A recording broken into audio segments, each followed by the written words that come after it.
નમસ્કાર દર્શક મિત્રો, હું છું રૂપલ લુણીચિયા. સંપૂર્ણ ન્યૂઝમાં આપનું સ્વાગત છે.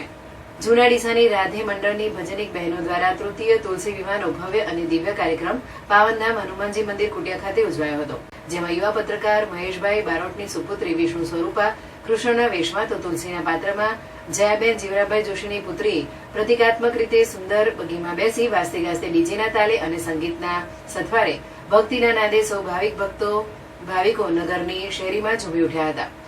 કન્યાદાન શ્રીમતી વિજયાબેન પરેશકુમાર મોદીએ કર્યું હતું અને ભોજનના દાતા ગંગા સ્વરૂપા ડાહીબેન સેવંતીલાલ મોદી રહ્યા હતા. શાસ્ત્રોક્ત વિધિ સ્થાનિક ગૌહર મહારાજ અલ્પેશ શાસ્ત્રી દ્વારા વેદોના મંત્રોચ્ચાર દ્વારા કરવામાં આવી હતી. આ પ્રસંગે સનાતન સમાજના પ્રમુખ અને દાનવીર દિલીપભાઈ બ્રહ્મભટ્ટ, અગ્રણી ગોપાળભાઈ મોદી, અરવિંદભાઈ મોદી, ભરતભાઈ સોની તેમજ યુવા વર્ગ તથા વિશાળ સંખ્યામાં મહિલાઓ ઉપસ્થિત રહી હતી.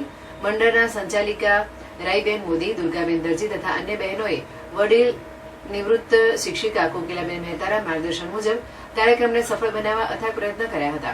આ પ્રસંગે પધારેલ મહેમાનોનું સ્વાગત તેમજ કાર્યક્રમનું સુચારુ સંચાલન વિશિષ્ટ મધુર શૈલીમાં સેવાભાવી વરિષ્ઠ નાગરિક અને ધર્માનુરાગી રમેશભાઈ બી મહેતાએ કર્યું હતું. આ પ્રસંગે મોટી સંખ્યામાં ભાવિક ભક્તો ઉપસ્થિત રહ્યા હતા.